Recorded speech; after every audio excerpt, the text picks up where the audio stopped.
হিমশীতল আমন্ত্রণ, অশরীরী স্পর্শ। গল্পটি শুরু হয়েছিল এক নিঝুম শ্রাবণের রাতে। সন্ধ্যা তখন সবেমাত্র নেমেছে। বাইরে ঝমঝম করে বৃষ্টি পড়ছিল।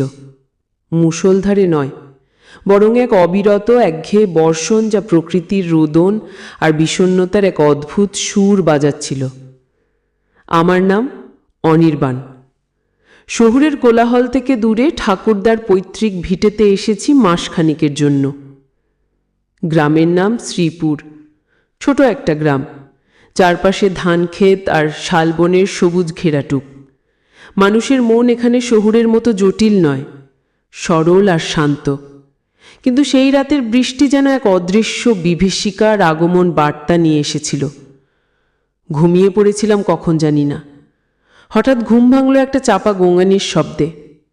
প্রথমে ভেবেছিলাম বৃষ্টির জলের শব্দ, কিন্তু না, শব্দটা ক্রমাগত স্পষ্ট হচ্ছিল, যেন কেউ খুব কাছ থেকে কষ্ট পাচ্ছে।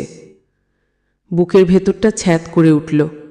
জানালার বাইরে তাকালাম, ঘন অন্ধকার। বিদ্যুতের আলো অনেকক্ষণ আগেই চলে গিয়েছিল। হাতে টর্চ নিয়ে দরজা খুলতেই ঠান্ডা বাতাসের একটা ঝাপটা এসে লাগলো মুখে।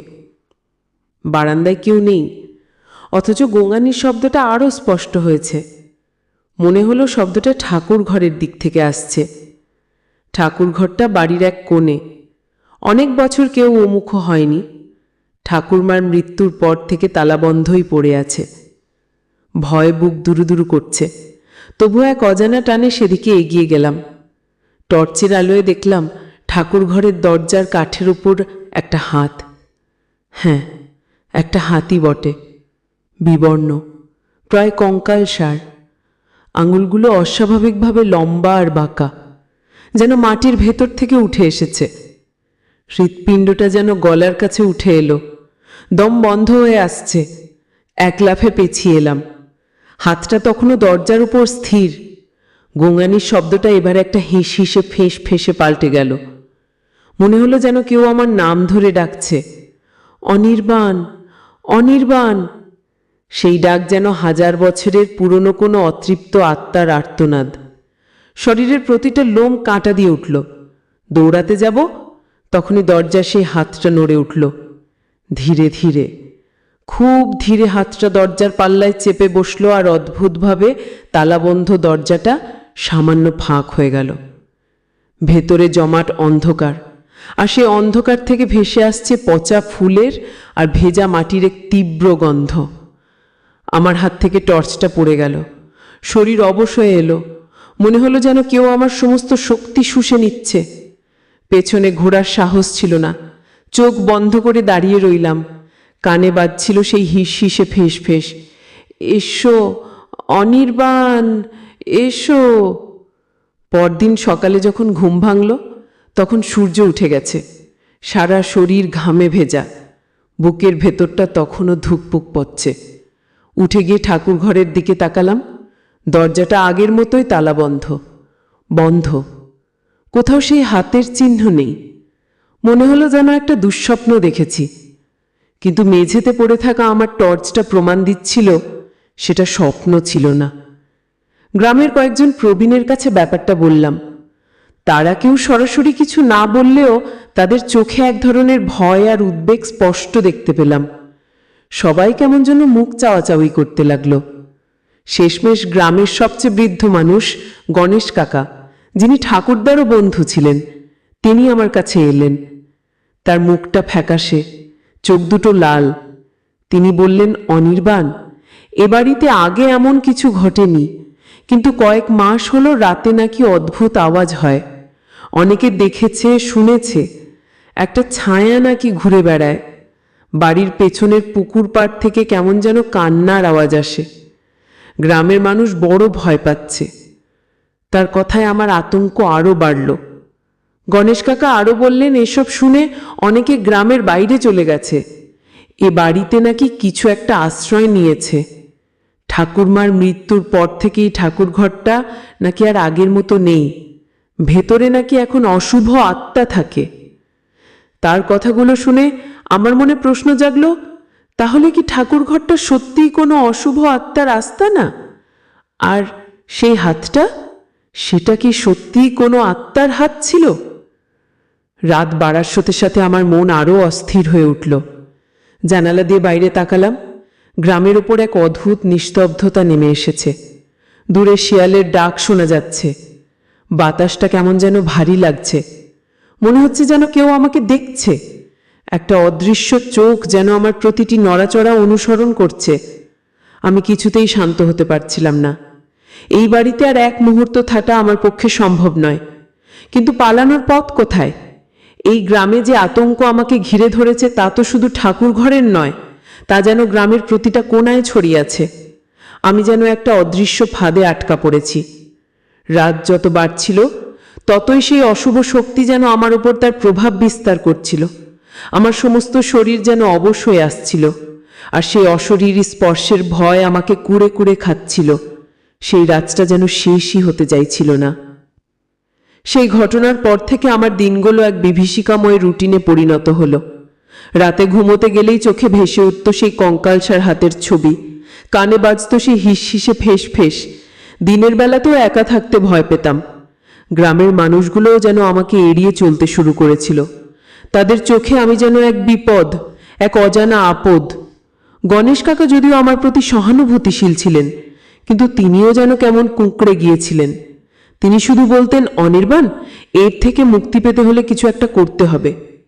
কি করতে হবে তা তিনি স্পষ্ট করে বলতেন না, তবে আমার মনে হচ্ছিল যেন তিনি কিছু একটা লুকোচ্ছেন। একদিন দুপুরে গণেশ কাকাকে জোর করে ধরলাম। বললাম, কাকা, আমাকে বলুন কি হয়েছে, আমি এই আতঙ্ক থেকে মুক্তি চাই। তিনি কিছুক্ষণ চুপ করে রইলেন।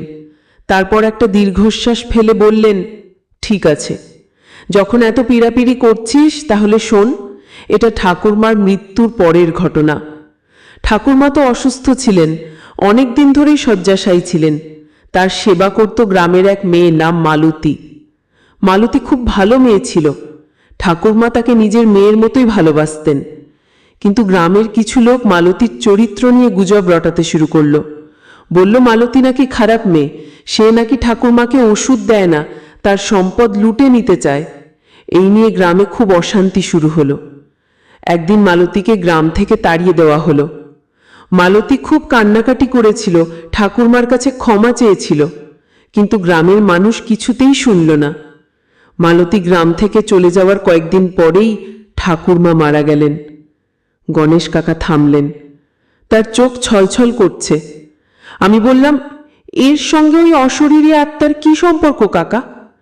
এবার তিনি আরো ফেঁসে বললেন, সম্পর্ক আছে।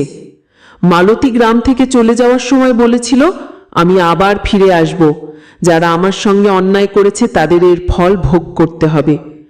আর ঠাকুরমা যখন মারা যান তখন নাকি তার শেষ কথা ছিল, মালতী, মালতী, ফিরে আয়, আমি তোকে ভালোবাসি, ক্ষমা করে দে আমাকে। আমি স্তম্ভিত হয়ে শুনছিলাম।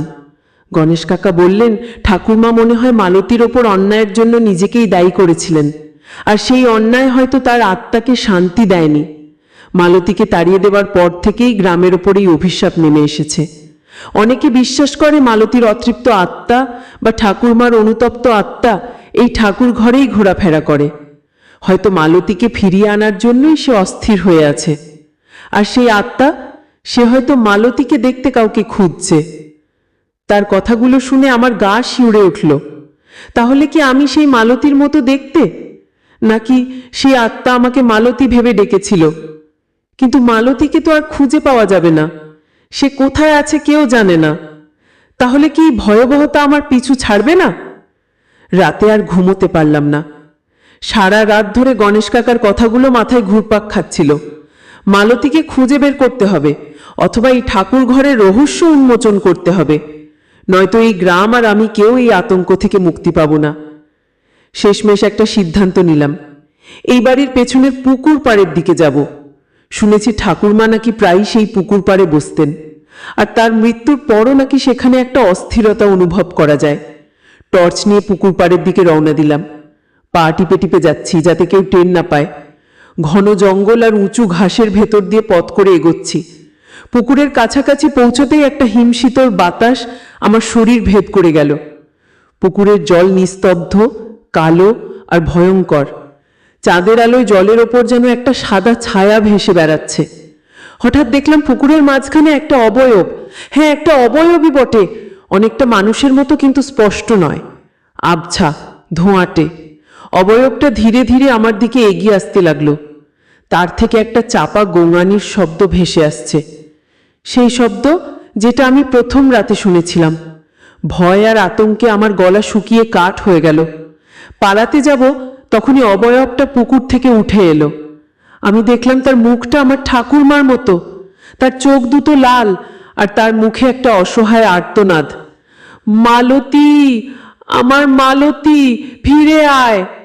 তার কণ্ঠস্বর এতটাই যন্ত্রণাময় ছিল যে আমার হৃৎপিণ্ড যেন খেটে যাচ্ছিল। তার শরীর থেকে একটা পচা গন্ধ ভেসে আসছে। আমি কাঁপতে কাঁপতে পেছিয়ে এলাম। ঠাকুরমা? হ্যাঁ, এটা আমার ঠাকুরমাই, কিন্তু এই রূপ, এই বিকৃত অবয়ব, এটা তো ঠাকুরমা হতে পারেন না। কিন্তু তার মুখ, তার কণ্ঠস্বর সব যেন ঠাকুরমায়েরই। তিনি আমার দিকে হাত বাড়ালেন, তার সেই হাত যেটা আমি ঠাকুর ঘরের দরজায় দেখেছিলাম। এবার আমি স্পষ্ট বুঝতে পারলাম এটা ঠাকুরমার অতৃপ্ত আত্মা। তিনি মালতীকে খুঁজছেন, তাকে ক্ষমা করতে চাইছেন। এই বাড়ির প্রতি তার গভীর মায়া আর মালতীর প্রতি তার ভালোবাসা ও অনুতাপ তাকে মুক্তি দিচ্ছে না। তিনি চান মালতী ফিরে আসুক, যাতে তিনি তার